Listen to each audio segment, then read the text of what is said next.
दिने नुहे कि 2 दिन नुहे मास मास धरी वर्षा पानी जमा हो रही राजगढ़ पंचायतर 9 नंबर एवं 10 नंबर वार्ड रे जहाँ नहीं आम आसी पहुंची राजगढ़ पंचायतर 9 नंबर एवं 10 नंबर वार्ड रे किसी साधारण लोक 9 नंबर एवं 10 नंबर वार्ड रे बसवास कर सहित कथा कहीं एमती जपरी सते जमी ड्रेन चली गाँ दांडे राजगढ़ पंचायतर 9 नंबर एवं 10 नंबर वार्ड साधारण लोक मान सहित सीधा सड़क कथा ये जो पानी जमी रही कौन कौन से असुविधा होची कहीं यही पानी ड्रेनेज हो पारना आसतु सीधा सड़क जो सान राजगढ़ ग्रामर भाई मैंने अच्छा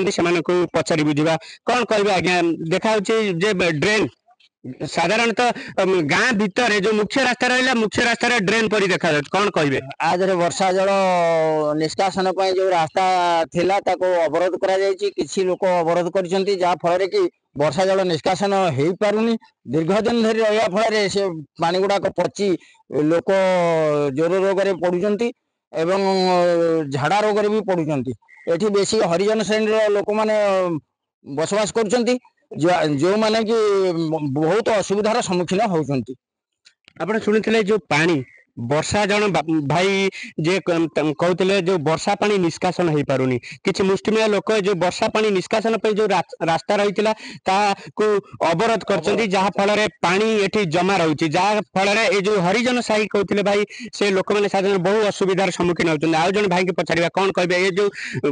ड्रेन पर देखा आपंकर गाँव मुख्य रास्ता कौन असुविधा है कौन आमर पूर्वपुरुष पानीटा ये जाऊला एमती जाकि से नई जा पानीटा पड़ूला किसी लोक अवरोध करदे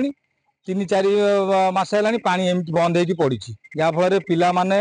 बहुत रोगे भी पड़े पिला स्कूल जापार समझ क्या गोड़ खाईगला क्या इनफेक्शन बर्तमान गोटा लोक मेडिकल भी अच्छी इनफेक्शन आम जा देखा करूँ से पानी भारी असुविधा पानी पोक हो गले ड्रेन पानी पचा गंधेला आप शुणुले पानी एक रकम पचा गंधेला यही जो दूषित पानी जो किसी लोक मेडिकल आडमिशन हो रही 10 नंबर वार्ड जड़े सदस्य कहते कौन कहे भाई कौन एमती असुविधा होची जहाँ फल पानी जापार क्या सब जन आप आज्ञा आम प्रथम जनइलु आरआई की आरआई रिपोर्ट कले तहसीलदार को तहसीलदार रिपोर्ट कले आमको जे तुम डोजर फजर नहीं रुह तुम खोलिया बंदोबस्त कर आम डोजर 8,000 खर्च कलु तादर विफल हलु अवरोध कले से ग्राम वाले खोल देले अवरोध कले आम गलु कौट कलेक्टर पाखु गलु कलेक्टर कहले जे तहसीलदार मुझे फोन कर तुम जाओ हरिजन लोक कथा कहीं शुणुना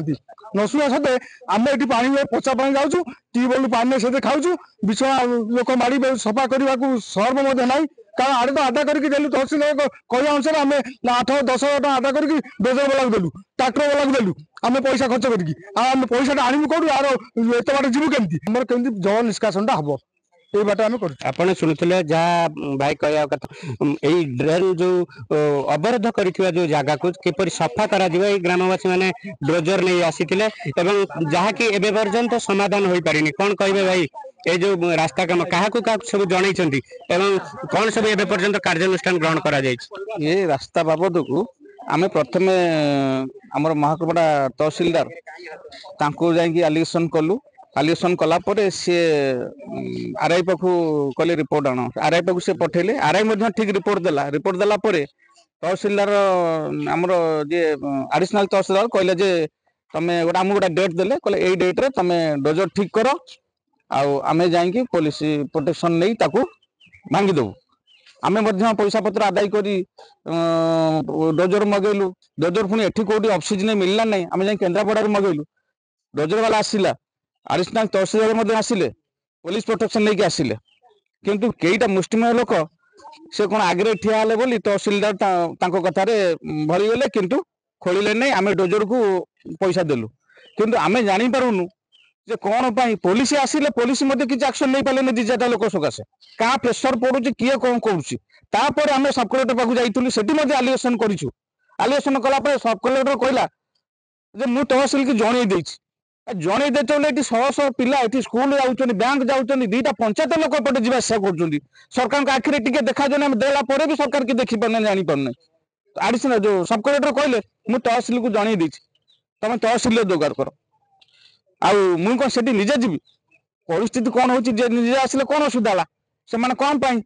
ସର୍ବସାଧାରଣ ଲୋକଙ୍କ ପାଇଁ ସେମାନେ ଅଛନ୍ତି ନା। କୋଉଠି ଅସୁବିଧା ସୁବିଧା ସେ ନିଜେ ବୁଝି ପାରୁନାହାନ୍ତି। ତହସିଲଦାର ଗୋଟେ ଫେରିଗଲା, ସବ୍ କଲେକ୍ଟର ତହସିଲଦାର ଫୋନ କଲା, ତହସିଲଦାର ତ ସବୁ କଥା କହିଲେ ତାକୁ, ସବ୍ କଲେକ୍ଟର କଣ ସେଇଠୁ ଅନୁଭବ କରିପାରିଲେନି? এইভଳିଆ କଥା ହେଇ ଆମେ ସେଇଠୁ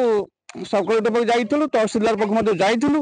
ସେ ପର୍ଯ୍ୟନ୍ତ କିଛି କାର୍ଯ୍ୟକାରୀ କରିନାହାନ୍ତି। ଆମର ଶେଷ ଅସ୍ତ୍ର ହଉଛି ଯଦି ଏକଥା କିଛି ନ ଶୁଣାଯାଏ, ଏହାର କିଛି ପ୍ରତିବନ୍ଧ ନ କରାଯାଏ, ତାହେଲେ ଆମେ ରାସ୍ତା ରୋକ କରିବା ପାଇଁ ଆମେ ଆଗେଇବୁ।